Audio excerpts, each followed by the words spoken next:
Continuity में मैंने NCERT में आपको 6 से लेकर आई थिंक 12 तक कहा था कर लीजिएगा, है ना, 13 तक। तो जरा फटाफट बोलो कौन कौन सा नहीं हुआ, कराऊं मैं।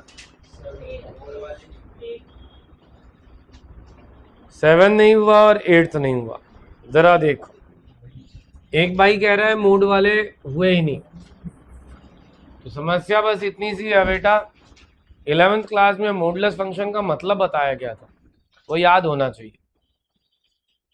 जहां मॉडुलस फंक्शन का यूज आएगा आपको वो पता होना चाहिए। ध्यान दो जरा, 7th क्वेश्चन में फंक्शन आपको दिया हुआ है मॉडुलस ऑफ x प्लस 3। अच्छा, ये वाला फॉर्मेट अभी मैंने बताया नहीं था, 7th वाला तो फॉर्मेट अभी बताया नहीं था। इसमें एक फॉर्मेट ये भी होता है कि एक ही क्वेश्चन के अंदर दो दो क्वेश्चन गिवन होते हैं, ये वो वाला केस है। क्या अभी बताता हूँ, थी बातें ये 11वीं में भी, लेकिन याद नहीं है कुछ, इसलिए समस्या आती है। इसमें एक ही क्वेश्चन के अंदर एक्चुअली दो दो पॉइंट पे चेक करने को कह रहे हैं, एक बार 3 पे भी और एक बार -3 पे। आप ये देखो -3 भी है और 3 भी है। अब तक कोई भी क्वेश्चन नहीं मिला जिसमें दो दो पॉइंट्स हो, यहाँ दो दो पॉइंट एक साथ है।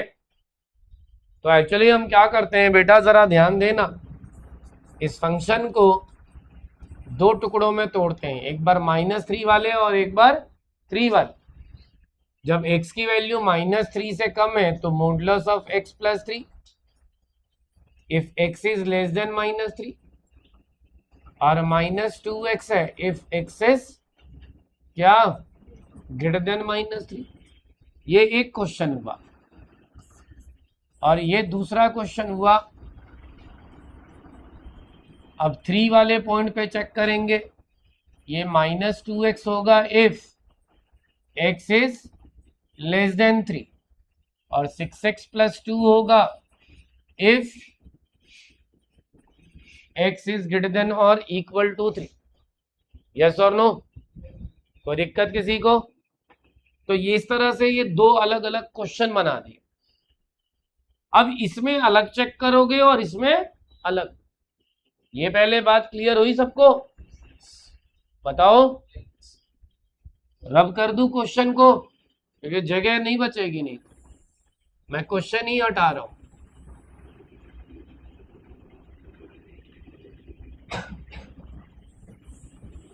यानी 7th क्वेश्चन अब ये हो गया। क्यों भाई? 7th क्वेश्चन ये बन गया, क्वेश्चन को मैंने ब्रेक कर दिया। क्लियर है? अब जरा ध्यान देना, अब बस इसको सॉल्व करो, इसको अलग और इसको अलग। LHL चेक करो, x अप्रोचेस टू -3 माइनस और मॉडुलस ऑफ x प्लस 3 है, और RHL क्या है बेटा? RHL है limit x approaches to -3 plus, और ये क्या है? -2x। यही है? यही है ना क्वेश्चन?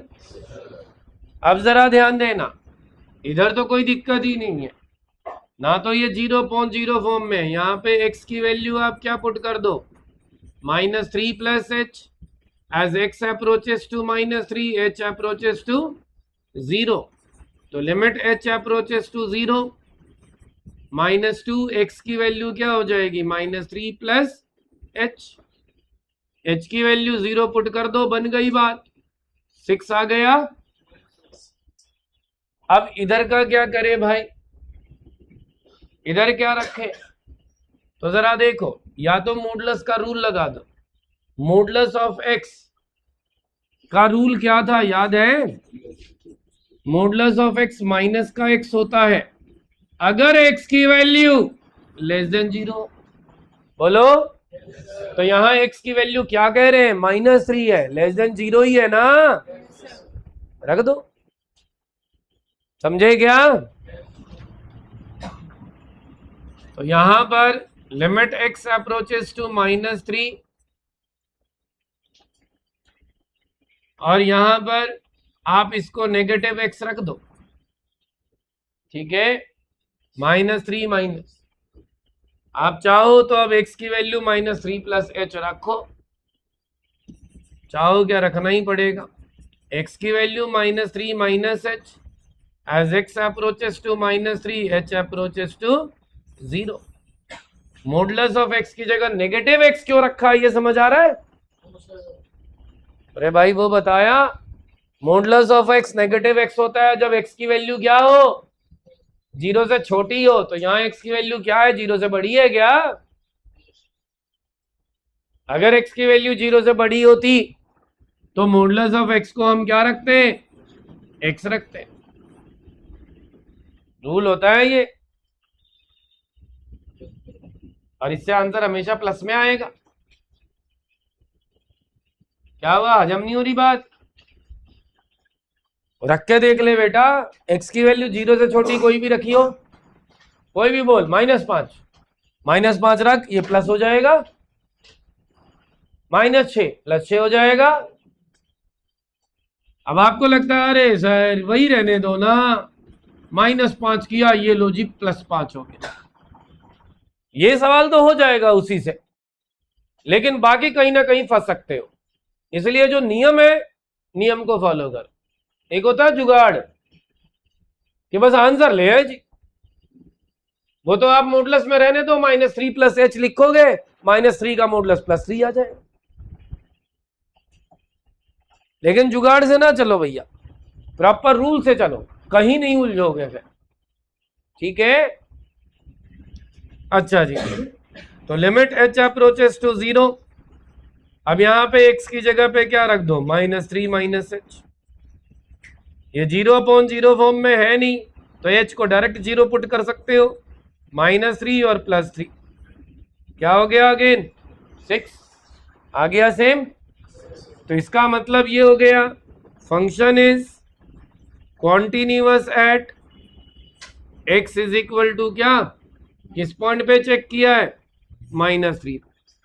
अब +3 पर चेक कर लो, यहां तो सिंपल है, ठीक है, अगर यहां सेम आ गया तो यहां भी कॉन्टिन्यूअस है।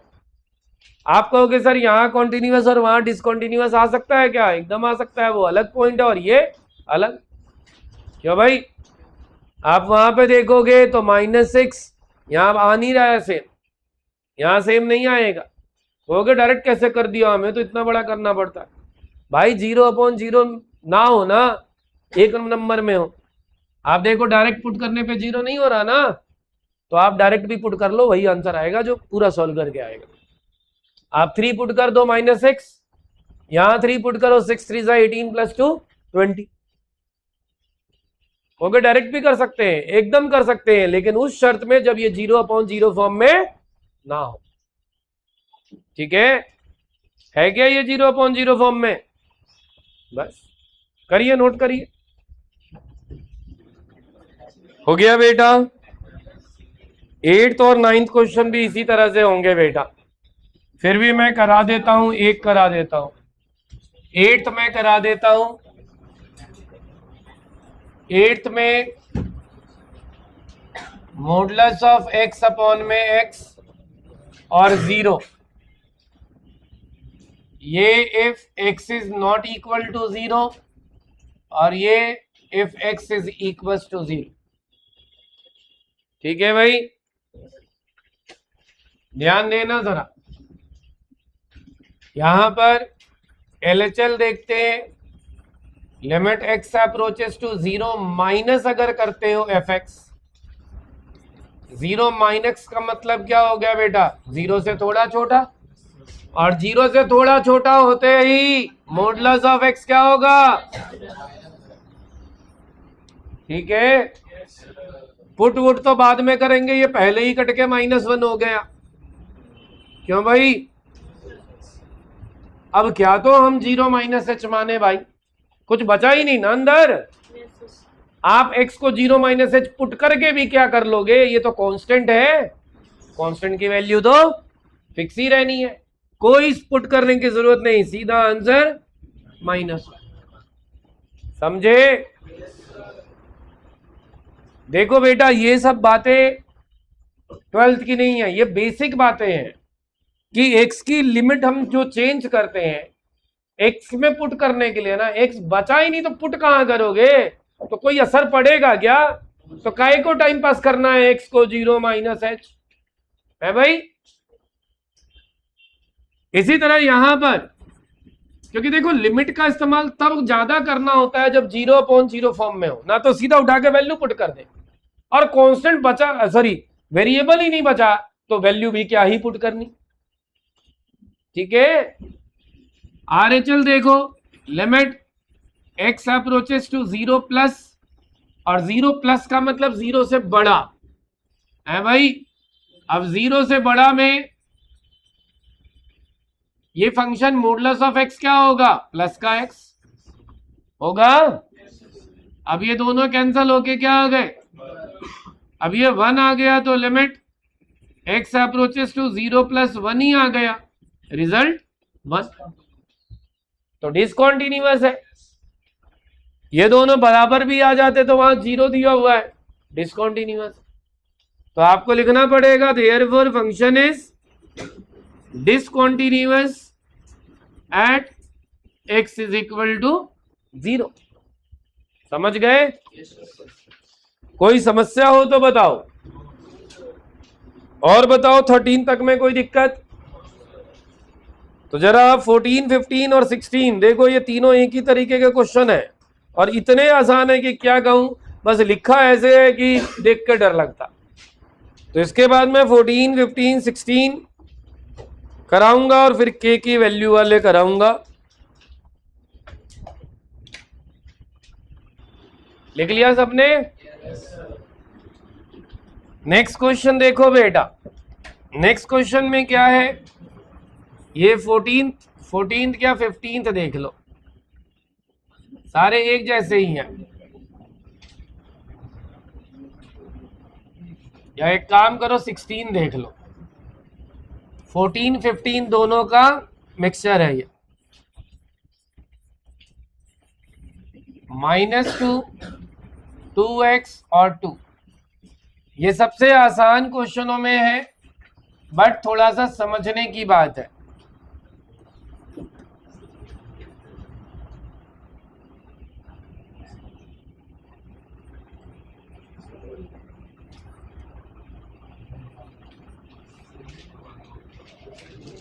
कह रहे चेक करो ये कॉन्टिन्यूअस है या नहीं। हाँ भाई, कैसे चेक करें? जरा देखो यहां पर, ये पहली बात तो 2 क्वेश्चन है।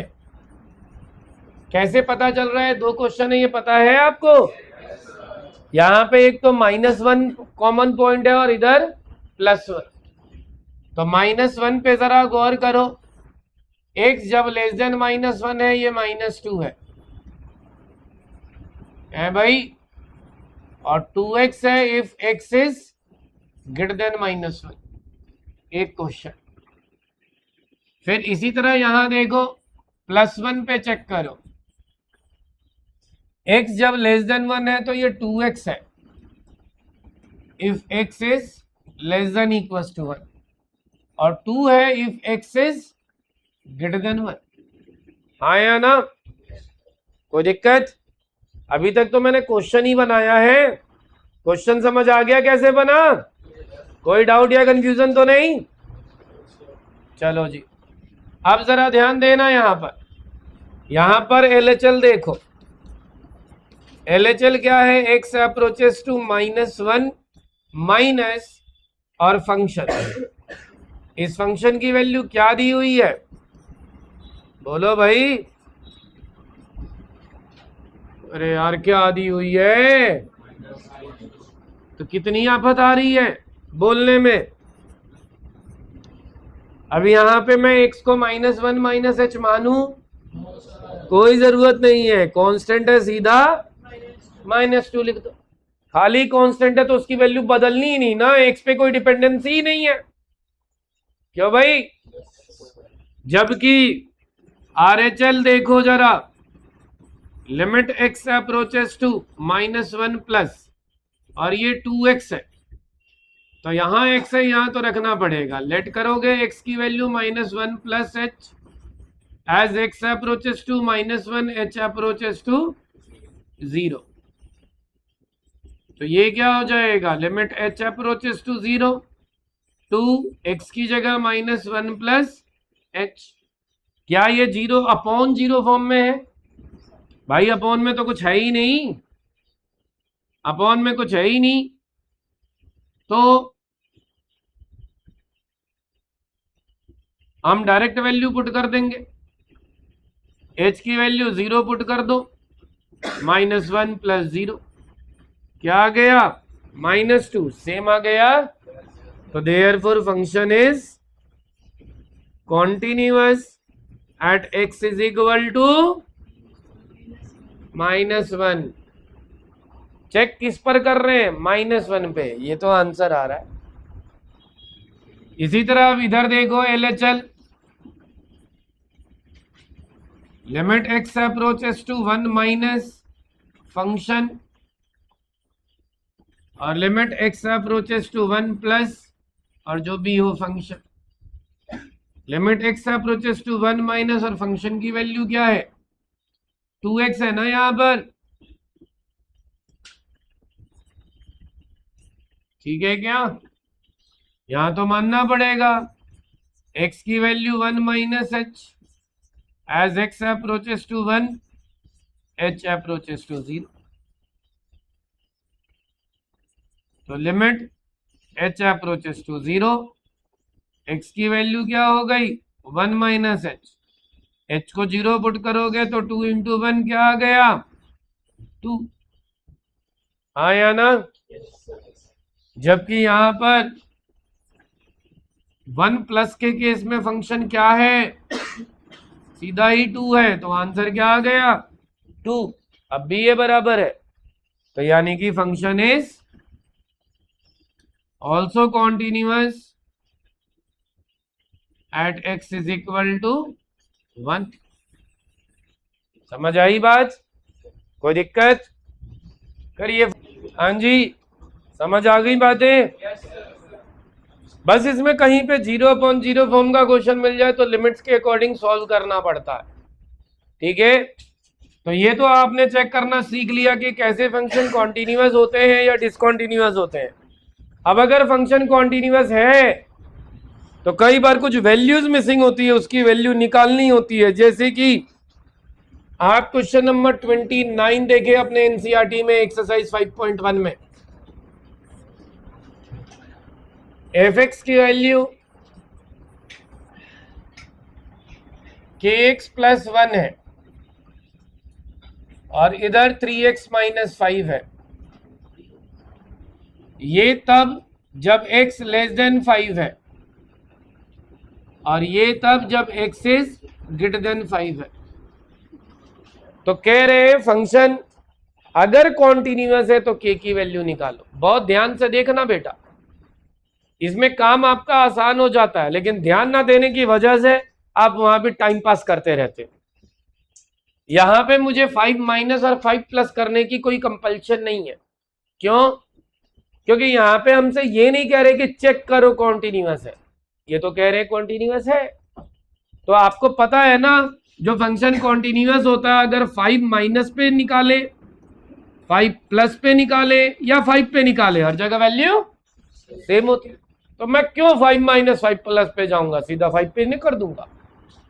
बोलो। हाँ, कहीं सॉल्व ना होता हो तब की बात अलग है। मैं सीधा इस पे भी LHL पे भी 5 ही लूंगा और RHL पे भी 5 ही लूंगा और दोनों को बराबर भी रख दूंगा, क्योंकि क्वेश्चन में कह रहे हैं ये कॉन्टिन्यूअस है। गेटिंग माई पॉइंट और नॉट? तो जब भी क्वेश्चन में कहा जाए कि फंक्शन कॉन्टिन्यूअस है, k की वैल्यू निकालो, तब आपको क्या करना है, आपको ऐसे करना है, since fx is continuous at x is equal to 5, therefore limit x approaches to 5 kx plus 1 और limit x approaches to 5 3x minus 5। अब बस ये ध्यान रखना होगा, क्या ये 0/0 फॉर्म में है? आपको पता भी चल रहा है मैं कैसे चेक कर लेता हूं है कि नहीं है?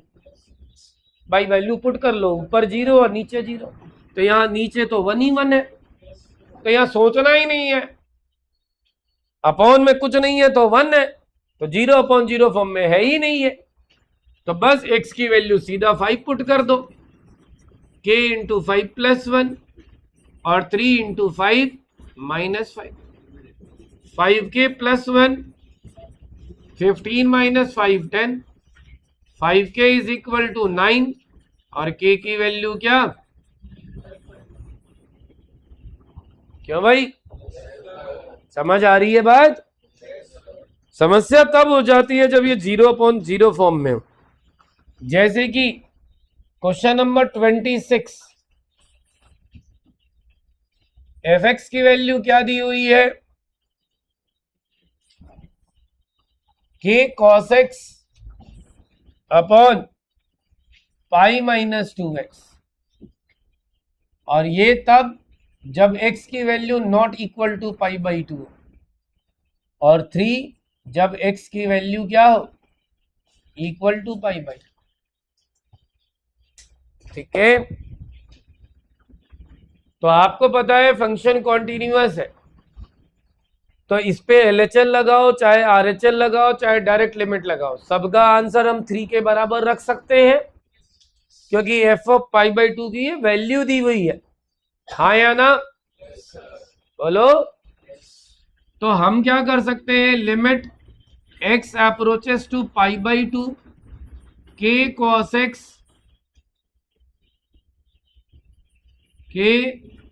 cos x upon pi -2x is equal to क्या रख दो? 3। ठीक है भाई? हाँ भाई, समझ आ गई बात सबको? मैंने ना LHL लिया ना RHL, सीधा डायरेक्ट लिमिट ले ली, लेकिन अब समस्या हो गई, इसको π/2 पुट करने पे ऊपर भी 0 हो रहा है और नीचे, और आपको ये बात पता है दोनों 0 हो गए तो हम वैल्यू नहीं पुट कर सकते, इसे 0/0 फॉर्म से हटाना पड़ेगा। तो एक बात ध्यान रखना भाई, ट्रिगोनोमेट्री के 0/0 फॉर्म से हटाने वाले जो फॉर्मूले हैं, x approaches to 0 sin x/x 1 होता है, या tan x/x भी 1 तब होता है जब लिमिट x अप्रोचेस टू क्या हो। यहां पे पहली बात तो ट्रिगोनोमेट्री वाले क्वेश्चन में अगर x अप्रोचेस टू 0 नहीं है तो यानी वो आगे नहीं सॉल्व हो सकता, इसे तुम्हें पहले x अप्रोचेस टू 0 में कन्वर्ट करना पड़ेगा। ठीक है, तो इसके लिए क्या करोगे आप, लेट करोगे x की वैल्यू क्या, π/2, या तो -h कर लो या फिर +h कर लो, आपकी मर्जी। हो गए तो फिर तो वही LHL RHL हो गया, वही मान लो, वही मान लो, चाहे तो माइनस से कर लो चाहे प्लस से, आ जाएगा दोनों से ही आंसर। x की वैल्यू π/2 -h मान लो, as x approaches to π/2 h approaches to 0। x की वैल्यू π/2 h मानने से हमें ये फायदा हुआ कि h अप्रोचेस टू क्या हो गया, 0 हो गया। अब बाकी जगह पे क्या कर दो, x की जगह ये वैल्यू पुट कर दो,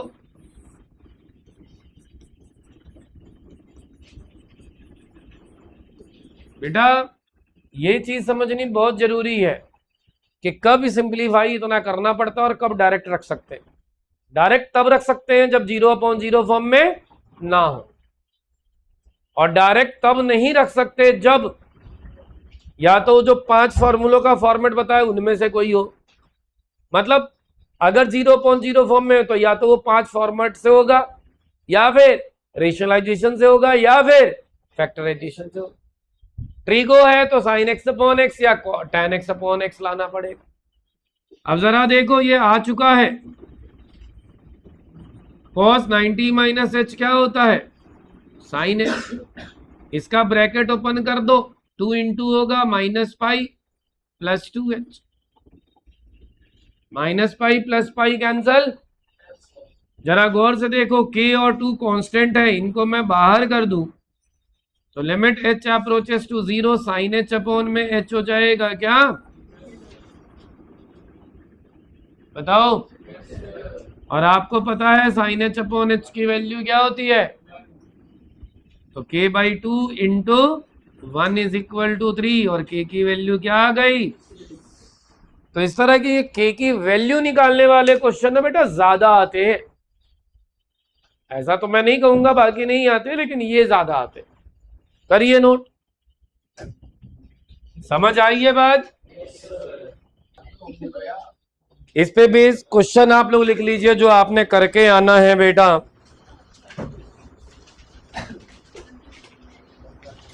क्वेश्चन नंबर 6 to 13 तो हो ही गया था। एनसीईआरटी में 14, 15, 16 और 26 से लेकर 30 तक करके आइए। ठीक है, 26 से लेकर 30 तक।